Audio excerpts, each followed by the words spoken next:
ಬೆಳ್ಳುಳ್ಳಿ ಬೇಡ, ಈರುಳ್ಳಿ ಬೇಡ, ಮಸಾಲೆ ಹುರಿಯೋದು ಬೇಡ, ತೊಗರಿ ಬೇಳೆ ಬೇಡ, ಯಾವುದೂ ಇಲ್ಲದೆ ತುಂಬ ಸುಲಭವಾಗಿ ಮಾಡುವಂತಹ ಒಂದು ಸಾಂಪ್ರದಾಯಿಕ ಅಡುಗೆ, ಹಳೆಯ ಕಾಲದ ಅಡುಗೆ, ತೊಂಡೆಕಾಯಿಯಿಂದ ಮಾಡುವಂಥದ್ದು. ಹಾಯ್ ಫ್ರೆಂಡ್ಸ್, ನಮಸ್ಕಾರ, ವೆಲ್ಕಮ್ ಟು ನಳಪಾಕ. ನಾನಿವತ್ತು ಈ ತೊಂಡೆಕಾಯಿಯಿಂದ ಹುಳಿಮೆಣಸಿನ ಕುದಲನ್ನು ಮಾಡ್ತಾ ಇದ್ದೇನೆ. ತುಂಬಾ ಸುಲಭ ಮಾಡೋದು. ತೊಂಡೆಕಾಯಿಯನ್ನು ತೊಗೊಂಡಿದ್ದೇನೆ, ಇದನ್ನು ಚೆನ್ನಾಗಿ ತೊಳೆದಿಟ್ಕೊಂಡಿದ್ದೀನಿ. ಈಗ ಇದರ ತೊಟ್ಟನ್ನು ತಕ್ಕೊಳ್ಬೇಕು. ಆದಷ್ಟು ತೊಂಡೆಕಾಯಿ ಎಳೆದಿರೋದನ್ನು ತಗೊಳ್ಳಿ. ಹಣ್ಣಾಗಿರೋದು, ತುಂಬ ಬಲ್ತಿರೋ ತೊಂಡೆಕಾಯಿ ಅಷ್ಟು ಚೆನ್ನಾಗಾಗಲ್ಲ.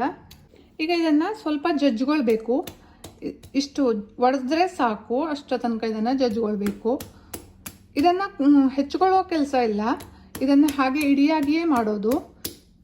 ಇಷ್ಟು ಜಜ್ಕೊಂಡ್ರೆ ಸಾಕು, ಅಂದರೆ ಒಡಿಬೇಕು ಅದು ಸ್ವಲ್ಪ. ಈ ಥರ ಇಡಿಯಾಗಿಯೇ ಹಾಕೋದೇ ಇದರ ವಿಶೇಷತೆ. ಈಗ ಈ ಜಜ್ಜಿಟ್ಕೊಂಡಿರೋ ತೊಂಡೆಕಾಯಿಯನ್ನು ಒಂದು ಪಾತ್ರೆಗೆ ಹಾಕ್ಕೊಂಡು ಇದನ್ನು ಬೇಯಿಸ್ಕೊಳ್ತೇನೆ. ಇದು ಮುಳುಗುವಷ್ಟು, ಅಂದರೆ ಬೇಯಲಿಕ್ಕೆ ಬೇಕಾಗುವಷ್ಟು ನೀರನ್ನು ಹಾಕ್ಕೊಂಡು ಇದನ್ನು ಬೇಯಿಸ್ಕೊಳ್ಬೇಕು. ಇದನ್ನು ಕುಕ್ಕರಲ್ಲಿ ಸಹ ಹಾಕಿ ಬೇಯಿಸ್ಕೊಳ್ಬೋದು. ನಾನು ಹಾಗೆ ಬೇಯಿಸ್ತಾ ಇದ್ದೇನೆ, ಕುಕ್ಕರ್ನಲ್ಲಿ ಹಾಕ್ತಾ ಇಲ್ಲ. ಇದನ್ನು ಈಗ ಚೆನ್ನಾಗಿ ಬೇಯಿಸ್ಕೊಳ್ಬೇಕು. ತೊಂಡೆಕಾಯಿ ಚೆನ್ನಾಗಿ ಕುದಿಲಿಕ್ಕೆ ಸ್ಟಾರ್ಟ್ ಆಗಿದೆ. ಈಗ ಇದಕ್ಕೆ 1 ಟೀ ಸ್ಪೂನ್ನಷ್ಟು ಅಚ್ಚ ಖಾರದ ಪುಡಿ, ಹಾಗೆ ಸ್ವಲ್ಪ ಉಪ್ಪನ್ನು ಹಾಕ್ಕೊಳ್ತೇನೆ. ತೊಂಡೆಕಾಯಿ ಹೋಳುಗಳು ಉಪ್ಪು ಮತ್ತು ಖಾರವನ್ನು ಹೀರ್ಕೊಳ್ಬೇಕು. 1 ಟೀ ಸ್ಪೂನ್ನಷ್ಟು ಬೆಲ್ಲವನ್ನು ಸಹ ಹಾಕ್ಕೊಳ್ತೇನೆ.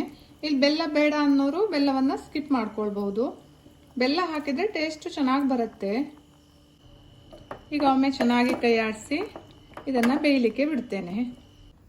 ಈಗ ಇದಕ್ಕೆ ಸಿಂಪಲ್ ಆಗಿ ಒಂದು ಮಸಾಲೆಯನ್ನು ರುಬ್ಕೊಳ್ಬೇಕು. ಮಸಾಲೆ ರುಬ್ಬೋದಕ್ಕೆ ನಾನಿಲ್ಲಿ 1 ಕಪ್ನಷ್ಟು ತೆಂಗಿನಕಾಯಿ ತುರಿಯನ್ನು ಹಾಕ್ಕೊಂಡಿದ್ದೀನಿ. ಇದಕ್ಕೆ ಜಾಸ್ತಿ ಏನೂ ಮಸಾಲೆ ಹಾಕೋದಿಲ್ಲ.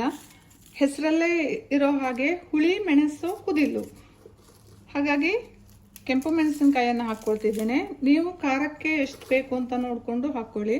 ನಾನಿಲ್ಲೊಂದು 5 ರಿಂದ 6 ಕೆಂಪು ಮೆಣಸಿನಕಾಯಿಯನ್ನು ಹಾಕ್ಕೊಳ್ತಾ ಇದ್ದೇನೆ. ಹಾಗೆ ಇದಕ್ಕೆ ಸ್ವಲ್ಪ ಹುಣಸೆ ಹಣ್ಣನ್ನು ಹಾಕ್ಕೊಳ್ತೇನೆ.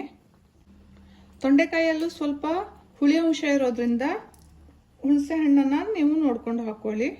ಜೊತೆಗೆ ಚಿಕ್ಕ ಇಂಗಿನ ಪೀಸನ್ನು ಹಾಕ್ಕೊಳ್ತೇನೆ. ಪರಿಮಳದ ಇಂಗು ಇದು ಸ್ವಲ್ಪ ಹಾಕ್ಕೊಳ್ತೇನೆ. ಇದಕ್ಕೆ ರುಬ್ಲಿಕ್ಕೆ ಬೇಕಾಗುವಷ್ಟು ನೀರನ್ನು ಹಾಕ್ಕೊಂಡು ಈಗ ಇದನ್ನು ರುಬ್ಕೊಂಡು ಬರ್ತೇನೆ. ಈಗ ತೊಂಡೆಕಾಯಿ ಹೋಳುಗಳು ಸಹ ಚೆನ್ನಾಗಿ ಬೆಂದಿದೆ ನೋಡಿ. ಈಗ ರುಬ್ಬಿಟ್ಕೊಂಡಿರುವಂತಹ ಮಸಾಲೆಯನ್ನು ಇದಕ್ಕೆ ಸೇರಿಸ್ಕೊಳ್ತೇನೆ.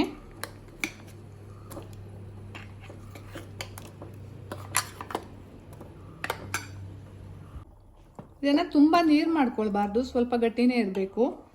ಮಿಕ್ಸಿ ಜಾರಿಗೆ ಸ್ವಲ್ಪ ನೀರನ್ನು ಹಾಕಿ ಇದಕ್ಕೆ ಸೇರಿಸ್ಕೊಳ್ತೇನೆ. ಈಗ ಇದೊಂದು 10 ರಿಂದ 15 ನಿಮಿಷ ಕುದಿಬೇಕು. ಈ ಹೋಳುಗಳಲ್ಲಿ ಮಸಾಲೆಗಳೆಲ್ಲ ಸರಿಯಾಗಿ ಸೇರ್ಕೊಳ್ಬೇಕು. ಹೋಳನ್ನು ಬೇಯಿಸುವಾಗ ಸ್ವಲ್ಪ ಉಪ್ಪನ್ನು ಹಾಕ್ಕೊಂಡಿದ್ದೆ. ಈಗ ಮತ್ತೆ ಸ್ವಲ್ಪ ಉಪ್ಪನ್ನು ಸೇರಿಸ್ಕೊಂಡು ಚೆನ್ನಾಗಿ ಕುದಿಸ್ಕೊಳ್ತೇನೆ.